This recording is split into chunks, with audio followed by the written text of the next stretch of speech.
선생님들 안녕하세요. 9번째 생각 클립은 바로 명심보감입니다. 명심보감과 함께 반성적 사고에 대해서 이야기를 나눠볼 건데요. 명심보감은 고려시대에 만들어진 일종의 명언집입니다. 공자, 맹자, 순자 등의 선현들의 말씀을 좋은 것만 가려 뽑아놓은 거예요. 문장은 한 200여 개 정도 되고요. 그래서 다른 책들보다는 조금 얇은 편입니다. 저는 명심보감을 중학교 때 배웠습니다. 제가 9살 때부터 향교를 다녔는데요. 큰 이모가 살고 계셨던 논산 마을 회관 같은 데서 어르신들이 마을의 지원을 받아서 만드셨던 그런 곳이었어요. 제 기억에 정말 많은 학생들이 있었어요.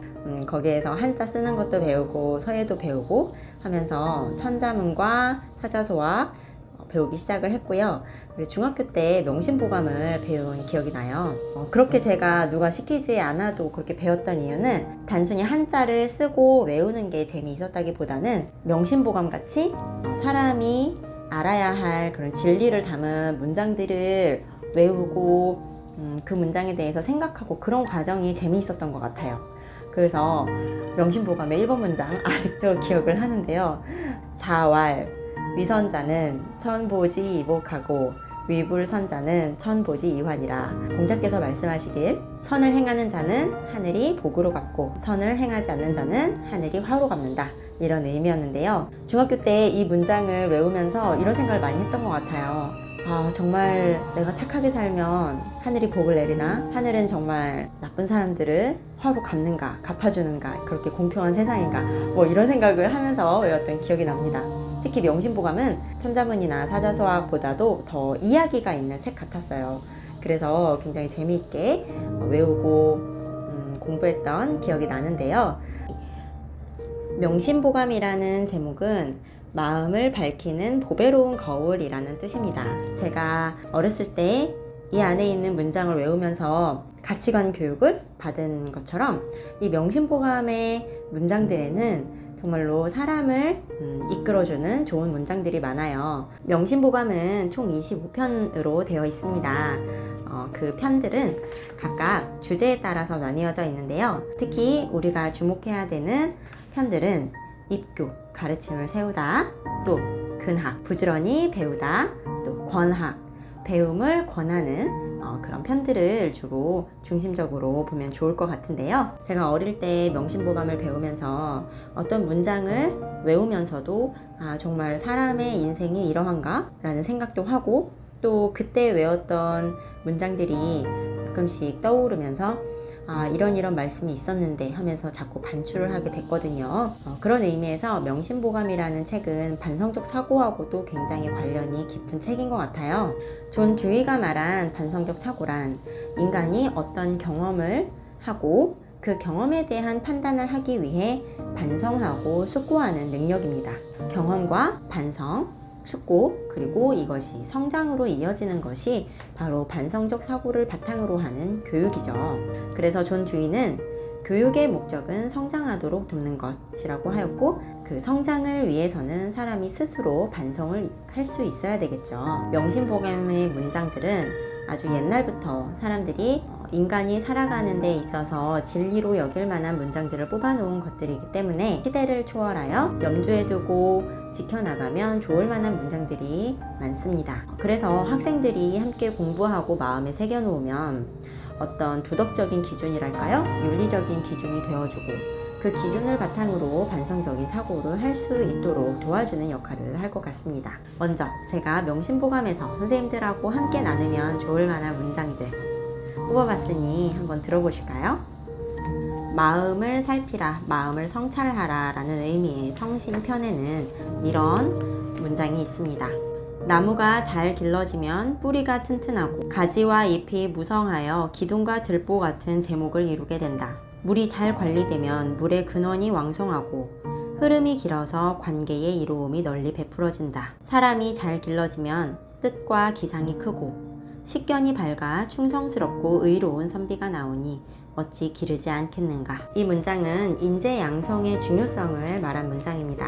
나무가 튼튼하게 잘 길러져서 뿌리가 튼튼하면 좋은 제목이 되고, 물이 잘 관리되면 그 그 이로움이 널리 퍼지니 그만큼 사람을 잘 기르면 더 좋은 점이 많겠죠. 인재양성이라는 것은 굉장히 중요한 시대적인 사명이기 때문에 인재양성을 목표로 하고 주업으로 삼는 우리는 굉장히 중요한 일을 하는 사람들이라고 생각을 할 수 있습니다. 다음 문장 역시 성신편에 나오는 문장입니다. 한 가지 일을 경험하지 않으면 한 가지 지혜를 펼치지 못한다.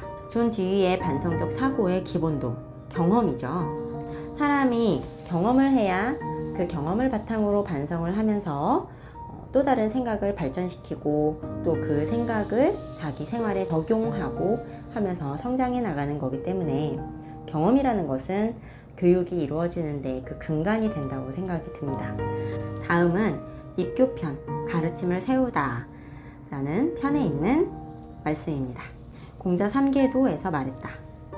일생의 계획은 어릴 때에 있고 1년의 계획은 봄에 있으며 하루의 계획은 새벽에 있다. 어려서 배우지 않으면 늙어서 아는 것이 없고 봄에 밭을 갈지 않으면 가을에 바랄 것이 없으며 새벽에 일어나지 않으면 그날에 분별해서 할 일이 없다.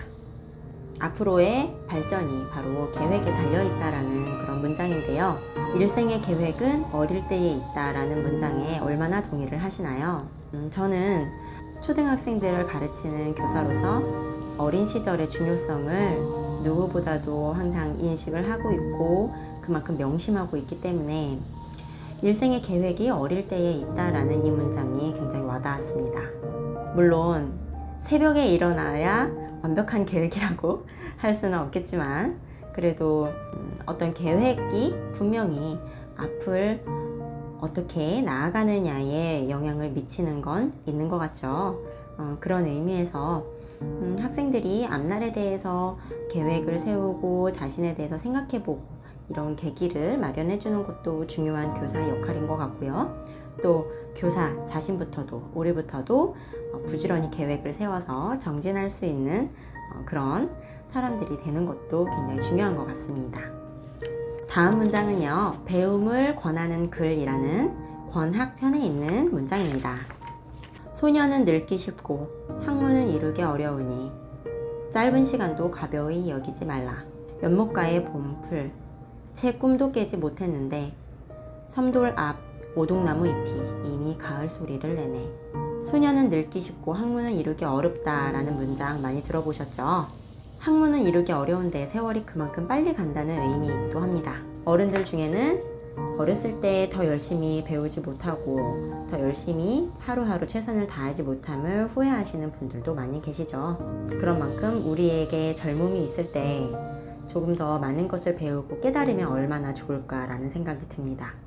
많은 부모와 교사들이 가지고 있는 고민 중에 하나는 바로 이런 배움의 중요성을 어떻게 소년일 때, 조금이라도 더 어릴 때 깨달을 수 있게 해줄까라는 건데요. 참 그건 어려운 문제인 것 같아요. 이 영상을 보고 계신 선생님들이나 또 저 역시도 도대체 어떤 경로로 무엇을 계기로 공부하고자 하는 마음이 생겼을까? 또 어떤 보람을 느끼며 공부를 하고 있는가? 공부라는 것이 어떤 의미인가? 도대체 공부 왜 해야 되냐고 묻는 아이들에게 어떻게 배우고 싶은 마음이 들게 하는가? 정말 큰 고민이고 어려운 문제인 것 같습니다. 그렇다면 이런 고전을 학생들과 어떻게 나누면 좋을까라는 것에 대해서 이야기를 해볼 건데요. 제가 학생들과 명심보감을 함께 공부를 한다면 어떤 방법을 써볼까 생각해 봤습니다. 한 가지는 선생님들께 이렇게 나누어 드린 것처럼 좋은 구절을 뽑아서 학생들의 생각을 물어보는 거예요. 이 문장에 대해서 얼마나 동의하는가, 또 지금 세대에 얼마나 맞는 말인 것 같은가, 그 이유가 무엇인가, 이런 내용을 가지고 토론을 해봐도 좋을 것 같고요. 두 번째는 빈칸 채우기를 해보는 거예요. 예를 들면 이런 거예요. 입교편에 이런 문장이 있습니다. 오륜에 관한 문장인데요. 5가지 가르침의 조목이 있으니 아버지와 자식 사이에는 서로 친함이 있어야 하고 임금과 신하 사이에는 의리가 있어야 하며 남편과 아내 사이에는 분별이 있어야 하고 어른과 아이 사이에는 차례가 있어야 하며 친구 사이에는 믿음이 있어야 한다. 우리가 삼강오륜 할 때 오륜을 다룬 문장인데요. 이 문장에서 아버지와 자식 사이에는 서로 친함이 있어야 한다.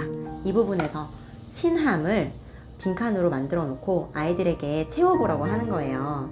아버지와 자식 사이에는 무엇이 있어야 할까? 아이들하고 이야기를 나눠보고, 또 교사와 선생님과 제자 사이에는 무엇이 있어야 한다라는 문장은 여기에는 없지만 이것도 만들어 보면 어떨까요? 선생님과 학생들 사이에는, 선생님들도 한번 생각해 보실까요? 선생님과 학생들 사이에는 무엇이 있어야 한다.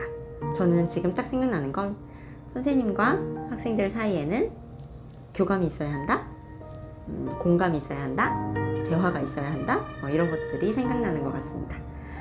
이렇게 어려운 고전이지만 학생들하고 조금 쉽게 함께 해볼 수 있는 방법을 적용해서 매일매일이라던가 일주일에 요일을 정해서 오늘은 이 문장을 새롭게 만들어 보자. 명심보감의 현대적인 재해석, 우리들의 해석, 이런 식으로 그런 시간을 가져보는 것도 좋을 것 같습니다. 이번 시간에는 명심보감과 함께 반성적 사고를 연결지어서 이야기를 해봤습니다. 명심보감에 좋은 문장이 많은데도 그 중에서 일부만 말씀드리는 게 굉장히 아쉽습니다. 명심보감이 시대에 뒤떨어진다라고 생각을 하시는 분들도 계실 수 있지만, 저는 사람이 조선시대에 살든 근대에 살든 현대에 살든 인간관계나 하늘과의 관계에서 변하지 않는 무언가는 존재한다고 생각합니다. 그런 점에서 가끔씩 출처가 불분명한 문장들이 나오기는 하지만, 명심보감에요.